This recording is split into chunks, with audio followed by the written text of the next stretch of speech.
APRA just dropped a new lending rule. Unfortunately, APRA is punishing both educated and uneducated investors. There's massive migration.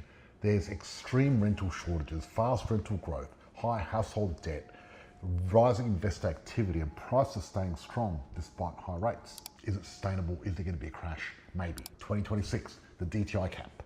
This is the lightest APRA intervention we've seen in a decade. This might be one of the best buying windows you'll get before the next major upswing. Educated investors love the APRA cycles, and this is why we jump in the cycle when it's slowing down, not when it's going up. Welcome, everyone. Welcome to Money for Life Mastermind podcast with George McCoskey. I am your host today, and I have the lovely Barbara here as our co-host, speaking everything finance. Today's session is a pretty hot topic in the media at the moment with changes made with APRA. So tonight's session is to debunk some of the media threads that are going out around APRA and the changes affect investors. So George is not with us tonight. George is over in, I believe, LA at the moment. So like everyone here, George also has his own mentors and is off doing a mentorship so we can deliver more for our members and help them successfully invest in property. But George has weighed in on this, and we've got a little video that we're going to share with George's thoughts on APRA, followed by some Q&A that George has pre-recorded from some questions that were sent to him. So Kimberly, let's get those recordings, and once we've watched George's thoughts and Q&A questions, we'll get Barbara to come in and weigh in on the topic as well as a finance broker. And then we'll head into our private group. APRA just dropped a new lending rule, and everyone's acting like the sky's falling again. Let me tell you something. This is not a lending freeze. It's not a market killer. And in fact, this might be one of the best buying windows you'll get before the next major upswing.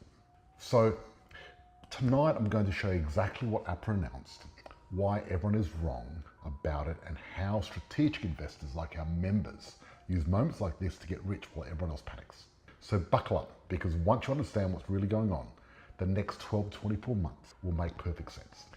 So APRA is back, and once again, the media is selling fear like it's on clearance. Buyers agents are confused, uneducated investors are freaking out, and the market's buzzing with misinformation. But here's the truth. We've seen this exact move before, 3 times actually, and every single time, those who stayed calm and educated made an absolute killing. And let me break it down for you. From February 2026, banks can only approve 20% of their new loans to borrowers with a debt-to-income ratio above 6. So let me translate. If your debt is 6 times higher than your annual income, you fall into the high-risk bucket. Here's the important part. Banks are already between 4 to 12% of that category, meaning no freeze, no collapse, no lending cliff, no drama. APRA's not shutting the door, they're just locking out people on the edge. Now, is this a good or bad thing? Well, yes and no, because there's 2 types of investors. There's the educated investors that are highly leveraged and they know what they're doing, and it's an opportunity for them to make money because they know the market. Then there's the uneducated investors who are highly leveraged, and they are the risk. So unfortunately, APRA is punishing both educated and uneducated investors because they want to reduce the risk and really control the system. Because APRA, really, they don't care about politics or headlines or anything else like that. What they want to do is keep the system safe. And is it a good or bad thing? Look, APRA are quite conservative, but they have kept the market in Australia safe. Because you look at what happens in the US, where they go gangbusters, and is it sustainable? Is there going to be a crash? Maybe. But APRA are stopping the possibility of a crash happening in Australia. And they're one ahead of everything. So this is what they're looking at. There's massive migration. There's extreme rental shortages, fast rental growth, high household debt, rising investor activity, and prices staying strong despite high rates. APRA's basically saying, let's slow down the fragile borrowers so the system stays healthy. So this is macro-prudential tuning, not a crackdown. But let me talk to you about the history. Back in 2014, APRA told banks tighten investor lending. The market cooled slightly and slowed down. 2015, the growth cap introduced. Investor loan growth limited to 10%. Borrowing power dropped 10 to 20%. Market flattened out. But then it surged afterwards. But see, every time this happens, the market slows and weakens. 2017, interest only crackdown. Interest only capped at 30%. Buffers increased, investors panicked, competition collapsed, market slowed down. Our positive property members picked up premium deals. 2019, lending floor removed, 7% floor dropped. Borrowing capacity increased, the market boomed. 2021, buffer raised again, COVID boom response, market cooled. Now, 2026, the DTI cap. This is the lightest APRA intervention we've seen in a decade. And it doesn't even affect most people. History doesn't repeat, but it does rhyme. So right now, the rhyme is saying temporary cool off, optimal buying window, next upswing. Okay, so what is it saying? It's got to cool down because headlines and emotions affect market sentiment. So because of that, people are going to slow down. So who gets hit the most? You know, Pepper, Liberty, Bluestone, Resimac, First Mac, Latrobe, right? Because they're marginal lenders and they take complex and high DTI and borderline cases.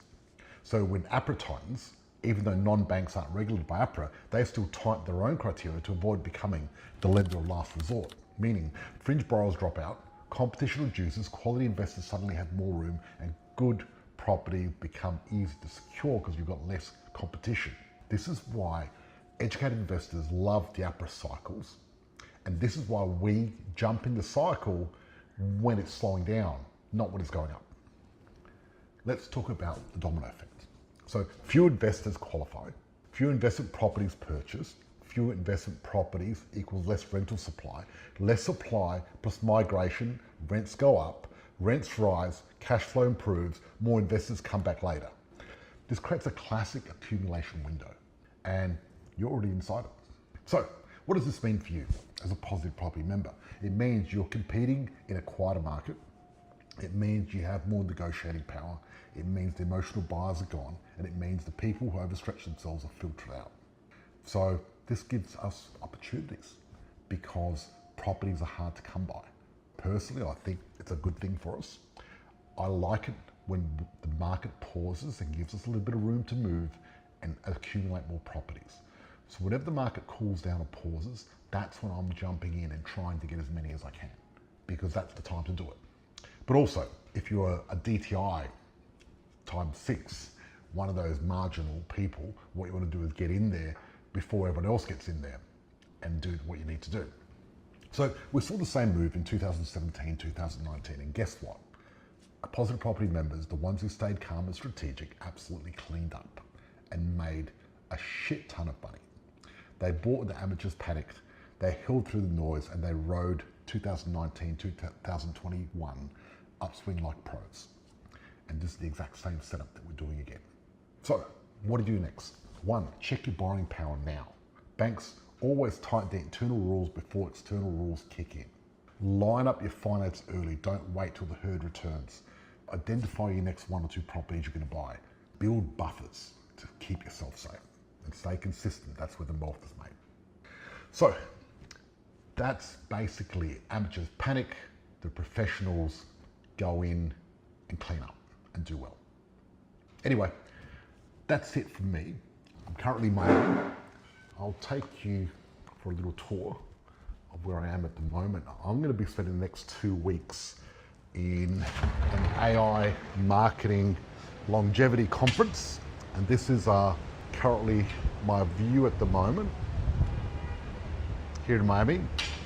It's a very, very windy day out there, and I've been stuck inside working all day. So I'm going to be gone for the next 2 weeks in this conference, working hard, working out how AI can help us deliver better and do a better job. And hope everyone's well. I'll be back in Bali on the 20th. Anyway, thank you. Enjoy. We had some questions, so let me go through the questions. Let me pause this 1 second. We'll go through the questions as well. Fantastic. So just before we go into some questions, Barb, did you have any thoughts on what George just shared or want to weigh in on this topic as a mortgage broker? Pretty much what George has said is correct. This is all going to be coming in February 2026. I wouldn't be too concerned over it because most banks don't go over 6 DTI anyway. They do hold it back under that. And as he said, most of them that will do it over will still be doing it like the Resimax, the First Max. They'll still be looking at it, Peppers, Liberty. But as a broker, we've got over 20 lenders that we can go to. We can spread that 20% of that lending that they've got to be able to use the over the 6 DTI to several different banks.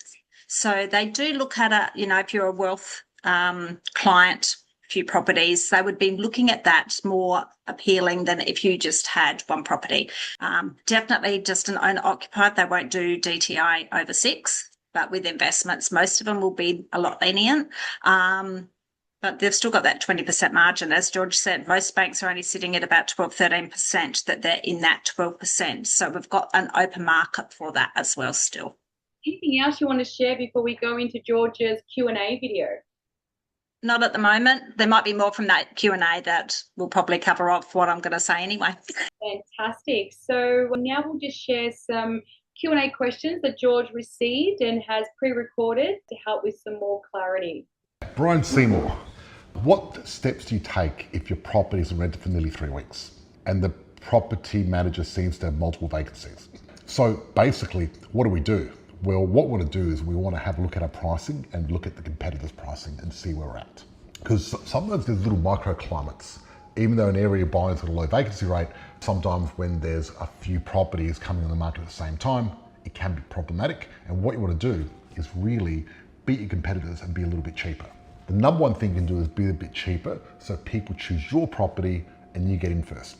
I would much rather get less, $10 less a week, but get my property rented out quickly, so I've got the peace of mind, than me trying to get full price and missing out a couple of weeks. Because you think about $10 a week, that's $500 a year.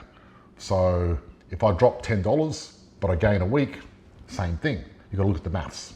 So I'll definitely talk to my coach, I'll talk to the property manager and get them working a bit harder. Next question.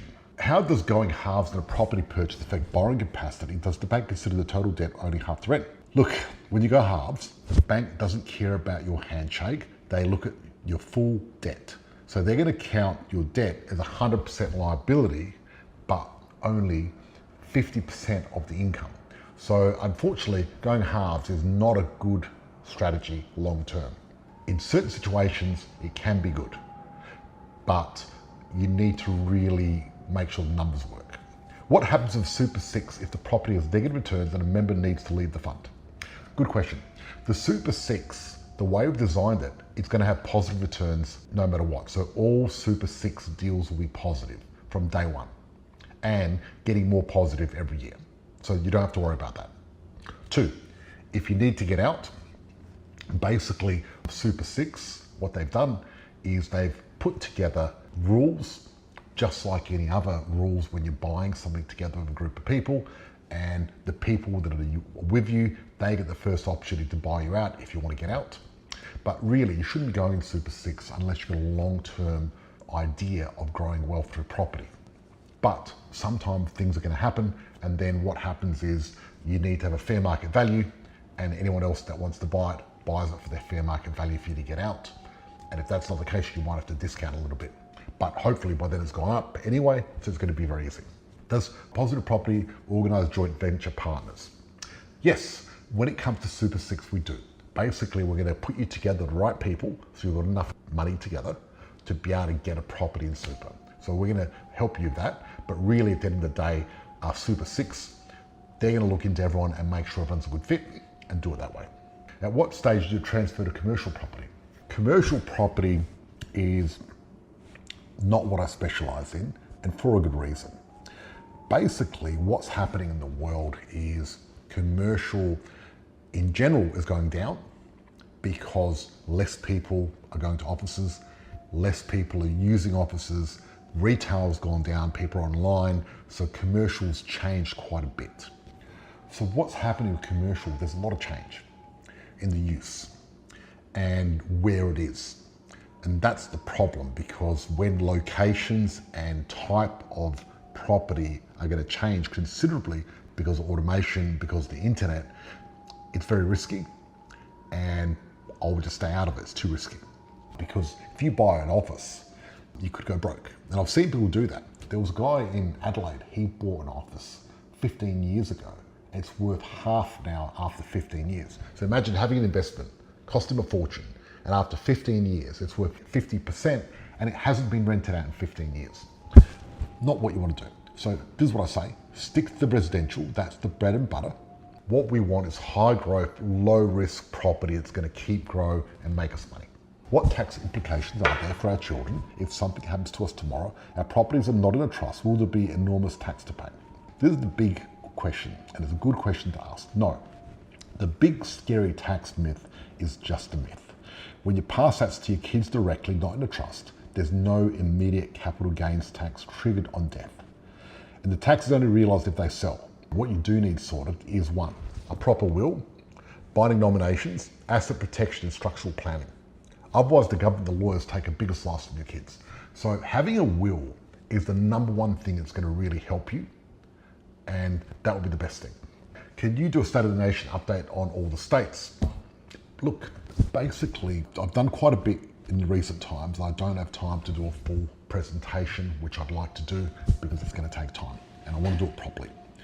You're also asking about Victoria, Metro and Regional. Basically, when we're looking at buying property, we're looking at what is a good deal. And Victoria, Metro and Regional, there's some properties there are just good deals. And what we're looking at is we want these properties to double in the next 7 to 10 years. And I'm very confident they will.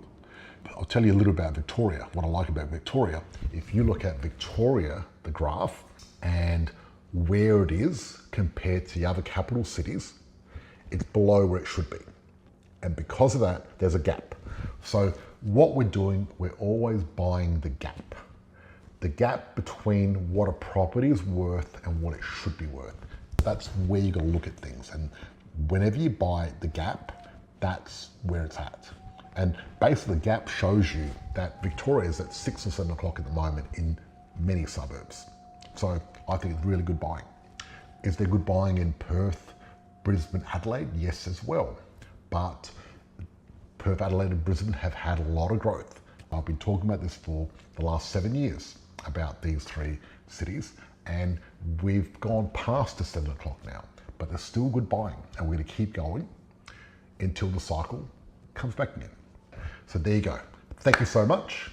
See you when I get back to Bali. Bye-bye. Fantastic. So we're about to jump into our private group. Anyone listening in our Facebook group, if you'd like to know more about APRA, how that may affect you, or if you want to understand the fundamentals, please type in the chat #finance, and one of our team will reach out to you to answer any questions you may have.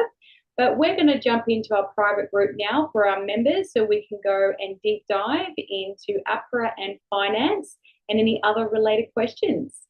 So thank you, everyone.